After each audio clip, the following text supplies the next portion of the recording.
titre de ce 19h30, ce livre est inopportun. Jean-Baptiste Ouédraogo pourrait être condamné pour ses propos écrits sur Thomas Sankara dans son livre Ma part des vérités. Voilà les critiques formulées par Émile Paré et le Cosistro ce jeudi. Le Cosistro qui n'a pas manqué également de tacler les sages de l'appel de Manega et leurs propositions pour une réconciliation nationale réussie. Vous les entendrez dans ce journal. Ce jeudi 13 février, le monde célèbre la journée mondiale de la radio. Pour cette 9e édition, l'UNESCO promeut la diversité et dans les rédactions et sur les ondes. Au Burkina Faso, nous vous emmenons dans 2 stations de radio. Vous verrez comment vos journalistes travaillent. Et puis, environ 12 000 poches de sang sont attendues. L'association SOS Sang lance sa campagne de dons de sang en milieu scolaire et universitaire. Une lueur de lumière dans la cacophonie qui règne en ce moment au CNTS. Voilà pour le sommet, bonsoir, bienvenue à ce 19h30. Après des années de silence, le Conseil citoyen pour le suivi de la transition et de la révolution d'octobre refait surface. Et comment le Cosistro se prononce sur 2 sujets d'actualité. D'abord, le livre de Jean-Baptiste Ouédraogo, sévèrement critiqué par Émile Paré et ses amis, mais plus étonnant, l'appel de Manega rejeté par le Cosistro. À chaque fois, c'est Émile Paré qui a pris la parole. Vous allez le voir. Et vous allez l'entendre, l'homme est tout simplement resté fidèle à sa réputation. Rémi Lambert-Lébier. Les propositions des sages de l'appel de Manega encombreraient davantage la voie qui mène à la réconciliation nationale, plus qu'elle ne la dégage, selon le Cosistro, le Conseil citoyen pour le suivi de la transition et de la révolution d'octobre. Pour Pargui Émile Paré et ses camarades, la justice traditionnelle ne saurait être la meilleure option pour les Burkinabés pour se tendre la main. Il propose une voie bizarre. La voie de la justice traditionnelle. Qui connaît la justice traditionnelle ici? Les moussis qui sont dans la salle là. Vous savez comment on tape quelqu'un qui a fauté? C'est un gourdin. On te tape dans le dos, tu es mort. C'est ça, c'est la justice que nous voulons remplacer par l'état de droit. Où nous disons dans l'état de droit, le droit à la vie est consacré. Où il n'y a pas. Regardez-moi ça. Chez les sabots aussi, nous on te donne une petite soupe là. Le lendemain, on nous dit, les ancêtres t'ont enlevé. C'est cette justice que vous voulez. Donc, les sages sont venus embrouiller la voie pour aller vers la réconciliation.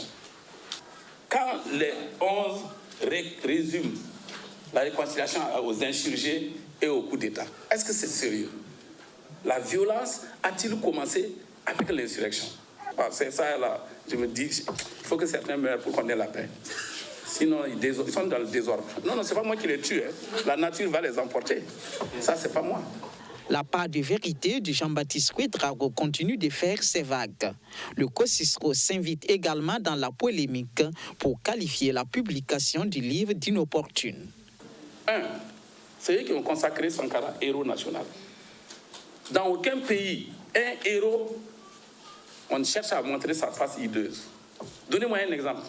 En temps normal, on doit l'arrêter. Il a offensé le héros. C'est pour ça que j'ai dit non, son livre n'est pas correct. La révolution de doute est-il l'œuvre du Sankara seul? Ou l'œuvre de toute une équipe sous le CNR dont Blaise Compaoré était le bras armé? Donc pourquoi JBO, dans son livre-là, ne fait pas des tonnes de pages sur Blaise Compaoré?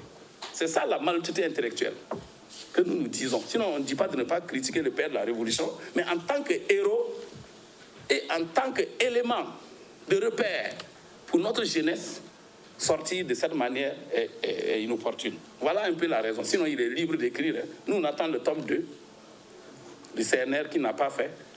Gare à lui s'il raconte des coups. Pour le Cosistro, l'ancien chef d'État burkinabé devait avoir un impératif de réserve. Ce n'est pas le premier livre qui offense Sankara. Il y a eu le livre du colonel qui est aujourd'hui grand chancelier, Roch Compaoré. Lisez le livre.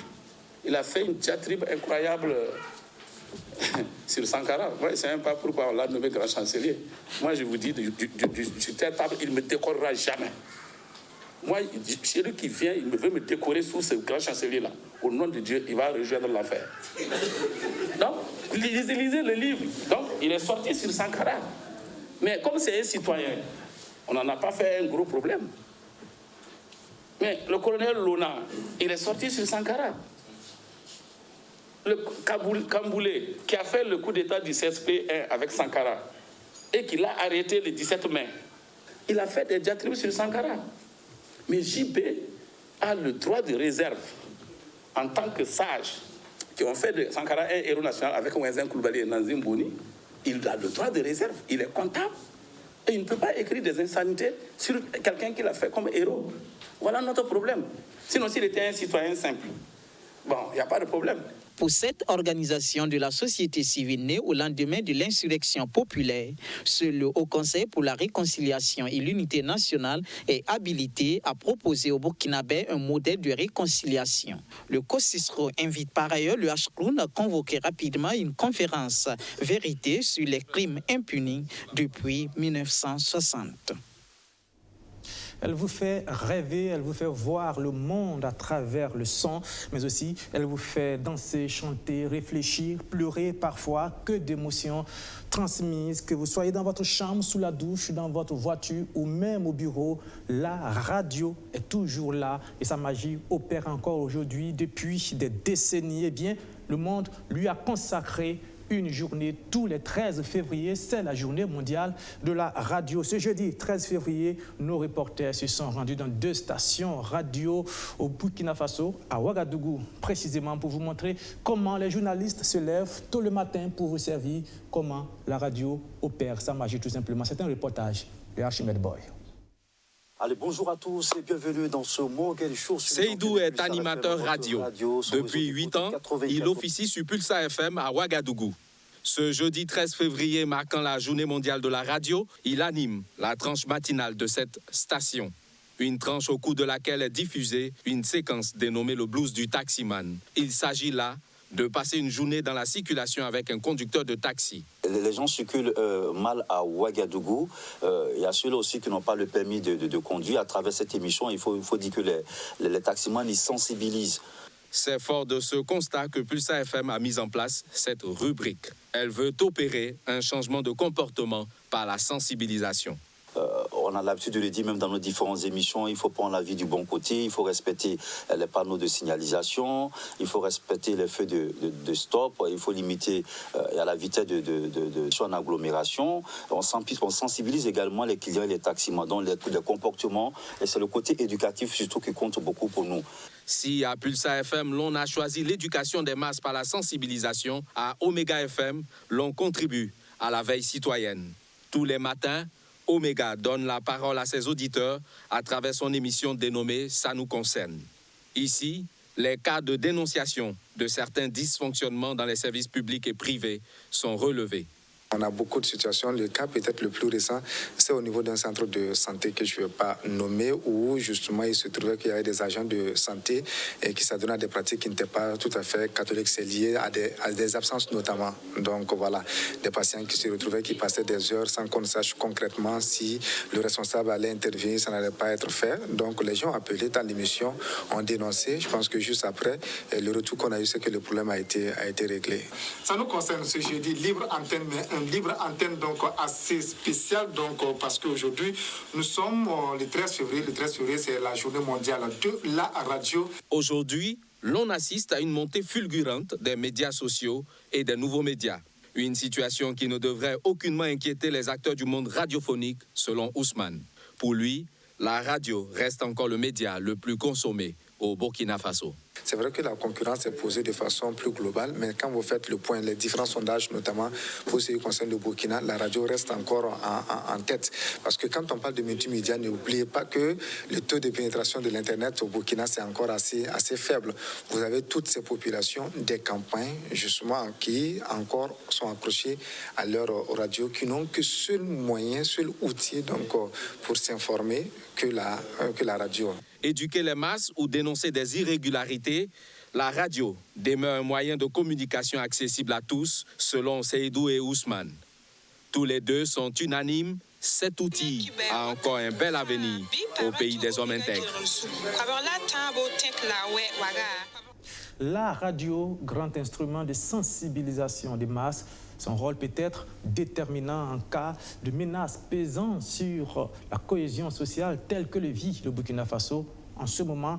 C'est bien ce qu'a compris le Centre national de presse Norbert Zongo en instaurant ce prix de meilleure production radiophonique et de meilleure radio sur le thème de la paix sur une 80aine d'œuvres d'une douzaine de radios. Eh bien, c'est la radio Vénégré des Ignaris qui est partie avec le premier prix. Abdourazak Traoré.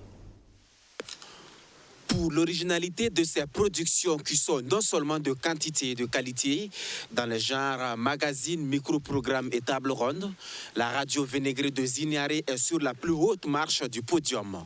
26 œuvres sur 84 soumises au jury font de ce média du plateau central la meilleure radio qui promeut la paix au Sahel. Et notre situation géographique de Zignaré, nous sommes à la porte du Sahel, à la porte de l'instabilité et du terrorisme.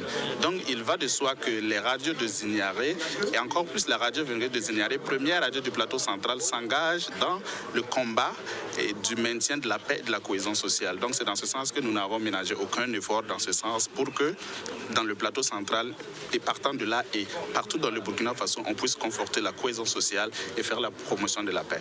C'est un prix initié par le Centre national de presse Norbert Zongo en collaboration avec le Service chrétien international Irénée. Dans un contexte où le vivre ensemble est menacé par des affrontements intercommunautaires et autres situations d'insécurité, l'idée c'est d'accompagner ces radios à un journalisme sensible au conflit.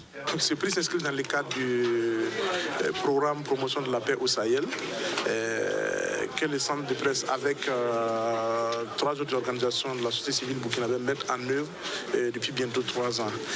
Le centre national de presse Norbert Zongo s'occupe du volet communication, notamment comment le volet média pour la promotion de la paix.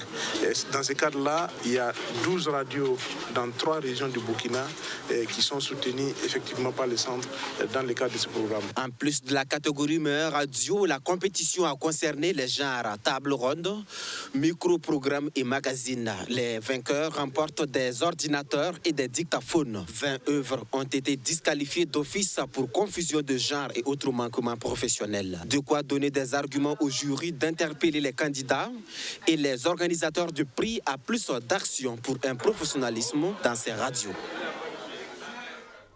Tout autre chose, l'association SOS Sang lance sa campagne de don de sang en milieu scolaire et universitaire, une campagne dont on attend environ 12 000 poches de sang, de quoi combler une partie du déficit de sang au Centre national de transfusion sanguine. Arsène Koditamde.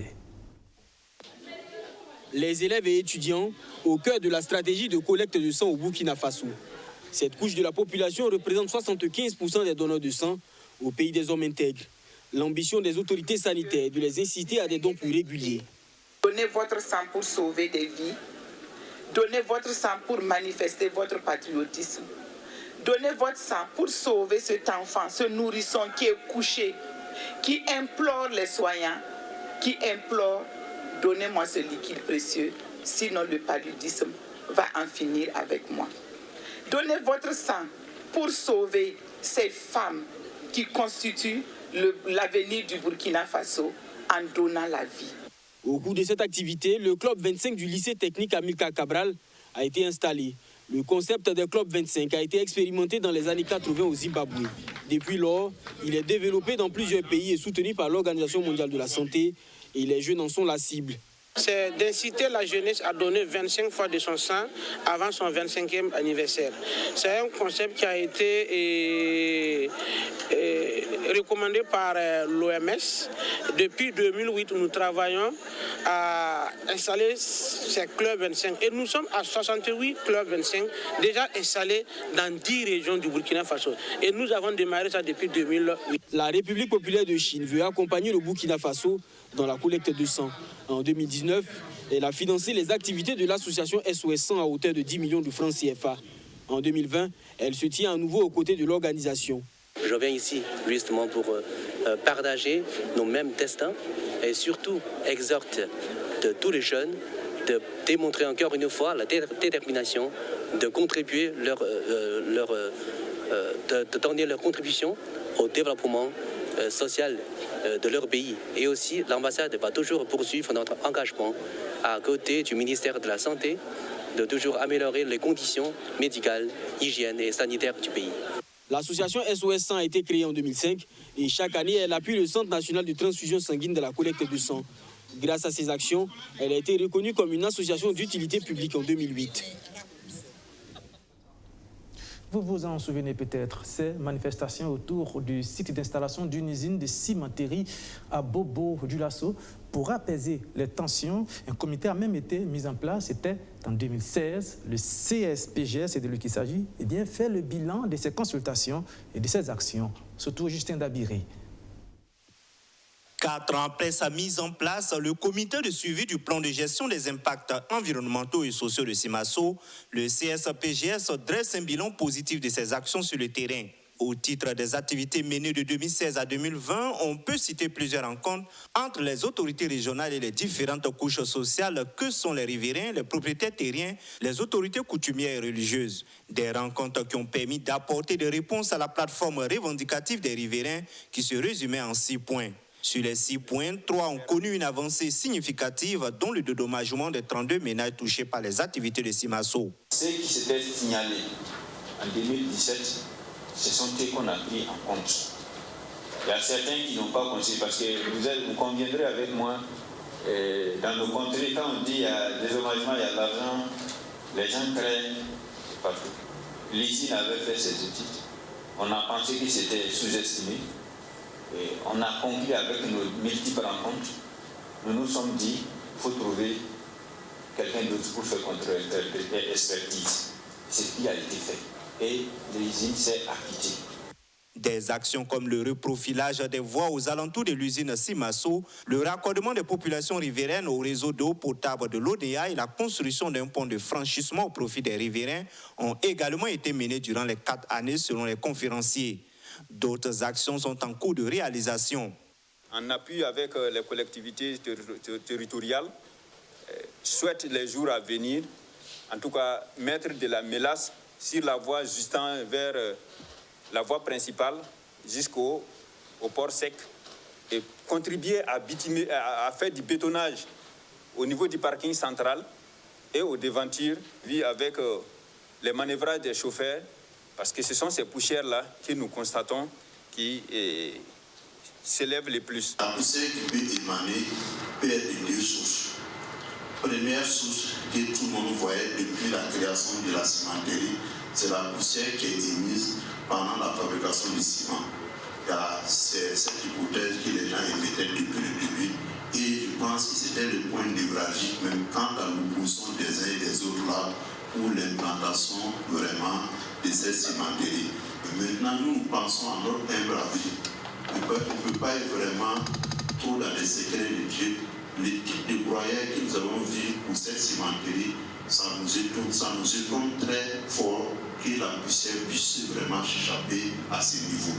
Pour l'année 2020, les perspectives du CSPGS s'articulent autour de la mise en œuvre de son plan d'action et des recommandations de la mission du Bureau national d'études d'impact environnementaux et sociaux. Pour le bon fonctionnement du CSPGS, les membres du comité de suivi sont passés de 36 à 16. On reste à Bobo-Dioulasso et cet atelier qui a réuni plusieurs acteurs du secteur du riz. Ils s'organisent pour une meilleure compétitivité de leurs produits sur le marché. 2 axes fondamentaux étaient au centre de leurs échanges. Plus d'explications avec Sotou et Justin Dabiré. 2 jours durant, ces acteurs de la filière riz vont échanger et élaborer une stratégie pour améliorer le processus d'exécution des achats institutionnels des produits locaux. Ils vont également échanger et adopter une stratégie gagnante pour l'élaboration d'une loi d'ici décembre 2020. Une loi qui va permettre aux acteurs de la filière riz de profiter de l'activité agricole afin de mettre sur le marché national du riz de bonne qualité et du coup valoriser les produits locaux. Aujourd'hui, la convention était uniquement les producteurs de riz, les acteurs de la filière riz. Mais on se voit aujourd'hui, tous les commerçants qui sont transformés en coopérative pour pouvoir affronter ces marchés-là. Donc nous pensons qu'aujourd'hui, on s'est retrouvé que pour que l'État, l'arrêté qu'il a pris là, que cette arrêté-là soit contrôlée et voir pourquoi ne pas prendre même une loi pour que cette transformation du riz-là soit réelle, pour que nous puissions nourrir les Burkinabés et que nous puissions mettre du riz de qualité.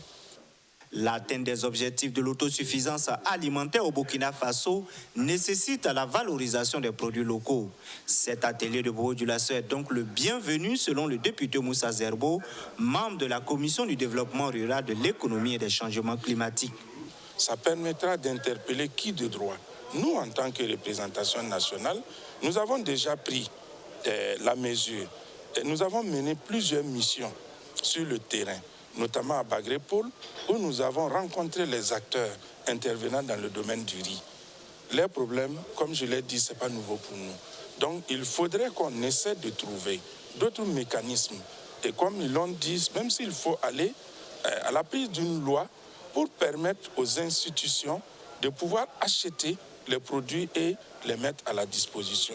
Nous accompagnons les acteurs de la filière riz, notamment l'interprofession riz, et l'Union nationale des producteurs de riz, l'Union nationale des éleveurs de riz du Burkina depuis plus de 10 ans. Voilà. Et cela se fait à travers d'une convention dans le cadre de programmes que nous élaborons ensemble. Et à l'issue de ça, il y a des plans d'action qui sont élaborés annuellement pour la mise en œuvre et nous mettons des fonds à leur disposition. Mais à cela, il y a un accompagnement technique. Et au cours de ces 2 jours d'échange, il est prévu 3 communications. Une communication qui va porter sur les enseignements et les recommandations issues du dialogue multi-acteurs qui a eu lieu le 16 janvier 2020. Une deuxième communication sur la synthèse du document de plaidoyer pour l'élaboration d'une loi pour les achats institutionnels de produits locaux. Et une troisième communication qui, elle, portera sur la présentation des objectifs de la SNDR.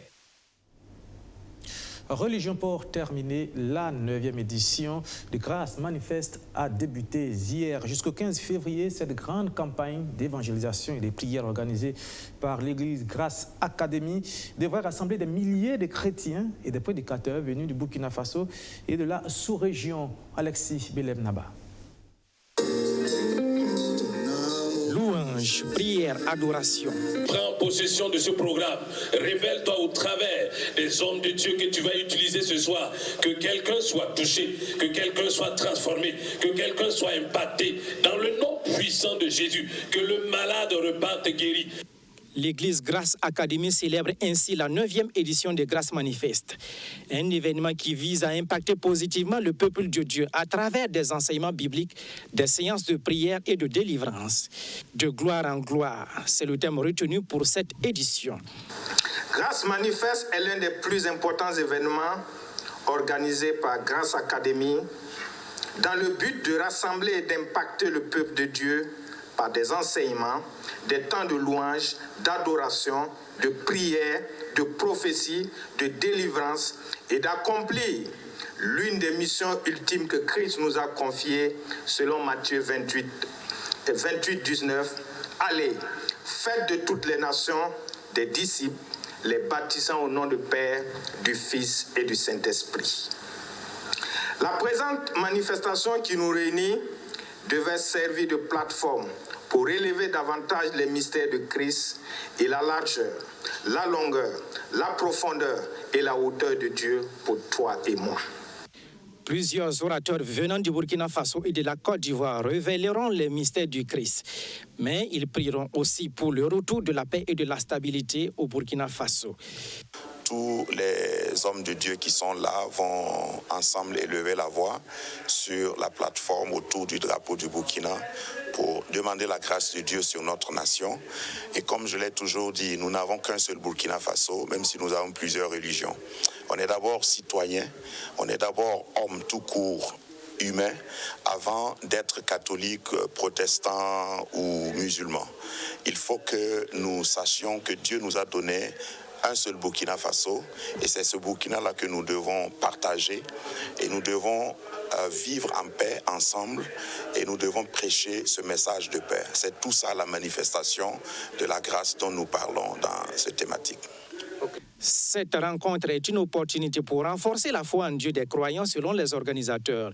Plusieurs fidèles chrétiens venant de la sous-région et de la France prennent part à cette 9e édition de Grâce Manifeste.